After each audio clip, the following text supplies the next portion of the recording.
Napoli's perfect start overshadowed as racist abuse rears its ugly head. Nicky Bandini. Kalidou Koulibaly ought to have been celebrating. Napoli's brilliant centre-half had just helped his team to extend their perfect start in Serie A with a seventh consecutive win. This had been one of their most impressive, recovering to beat an upwardly mobile Fiorentina away from home after falling behind in the first half. As he exited the pitch, however, Koulibaly's joy was interrupted by racist abuse from the stands. Several of Napoli's black players were targeted with monkey noises, an incident captured by TV cameras from the broadcaster, DAZN. While Victor Osimhen and Andre Frank Zambo Anguissa chose to keep walking, Koulibaly reacted after hearing an even more explicit line of attack. "Did you call me a monkey?"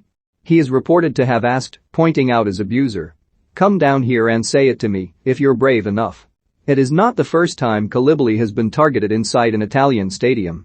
In 2016, Napoli's match away to Lazio was temporarily halted by the referee, Massimiliano Irati, after monkey noises were aimed at the defender.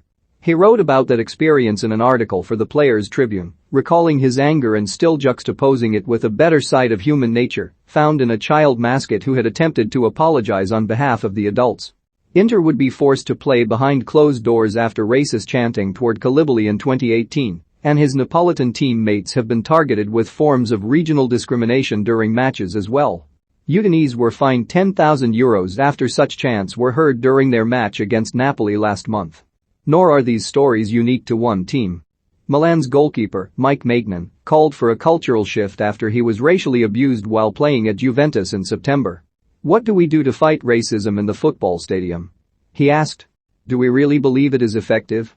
I am in a club that strives to be a leader in fighting every type of discrimination. But we need to be more and all united in this battle against a societal issue bigger than football itself."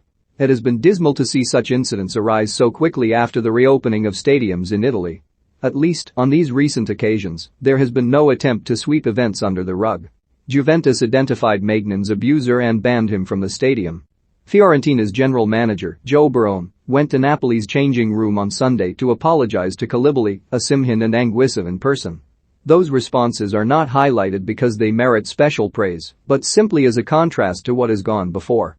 It is only 2 years since Leonardo Bonucci responded to an instance of racist abuse against his Juventus teammate, Moise Kean, by suggesting that blame should be split 50-50 because the striker had celebrated in front of the opposition fans. Bonucci did later backtrack somewhat. Koulibaly posted to Twitter on Monday, translating the words he had heard aimed at him into 3 different languages and calling for the people who shouted them to receive lifetime bans. Osimhen called on his followers to speak to their children and their parents and make them understand how disgusting it is to hate an individual because of the color of their skin. Both players deserved for the conversation to be a different one. We ought to be talking about how each has excelled during Napoli's flying start to the season. Koulibaly remains the foundation stone of a defense that has conceded 3 times in 7 games. Osimhen, with 4 goals in 6 appearances, is living up to his club record €70 million transfer fee.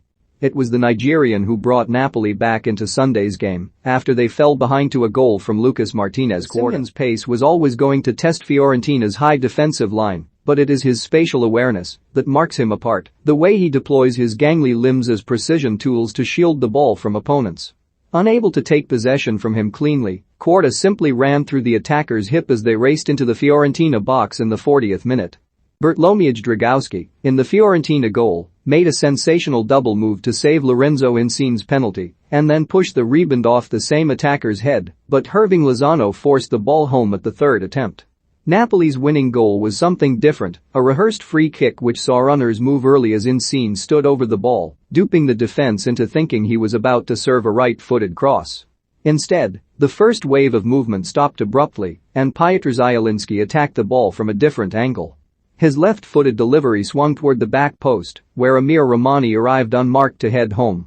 The manager, Luciano Spalletti, said afterward that the ruse had been copied from Borussia Dortmund at the suggestion of Napoli's match analyst.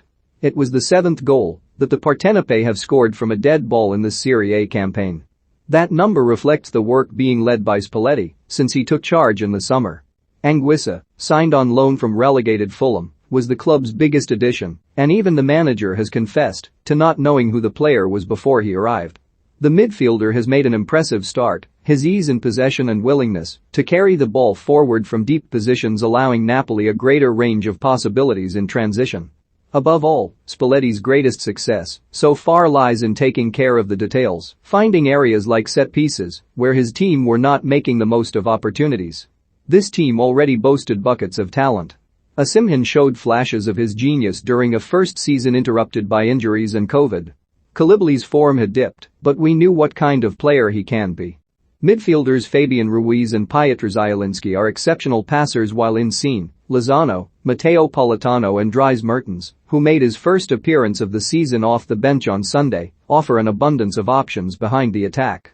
Spalletti, who brings his own pedigree as a former Russian league champion with Zenit and two-time Coppa Italia winner at Roma, has danced around questions about whether his team can compete for the Scudetto. It is easy to understand why he would not want to get ahead of himself. The season is young and significant challenges lie ahead, including an Africa Cup of Nations that is likely to deprive Napoli of Koulibaly, Osimhen and Anguissa for weeks. Friday, Cagliari 1-1 Venezia. Sat, Salernitana 1-0 Genoa, Sassuolo 1-2 Inter, Torino 0-1 Juventus. Sun, Atalanta 2-3 Milan, Bologna 3-0 Lazio, Fiorentina 1-2 Napoli, Roma 2-0 Empoli, Sampdoria 3-3 Udinese, Verona 4-0 Spezia. Win by win, though, it is getting harder to hide. At the end of Sunday's game, Spalletti joined the DAZN studio by satellite link up for his post-game interview. Jose Mourinho was still on the line, finishing up his own conversation after Roma's victory over Empoli. "Great Spalletti. What are you trying to do, win every game?" demanded the Portuguese. Spalletti attempted to interrupt, admonishing him to be good. "You're dangerous," but Mourinho pressed ahead. "Congratulations. But I think you will lose your next away game. That match, of course, is against Roma at the Stadio Olimpico. Perhaps it will indeed prove a tougher test. But Napoli have beaten Juventus and now Fiorentina already this season. They are not top of the standings by chance."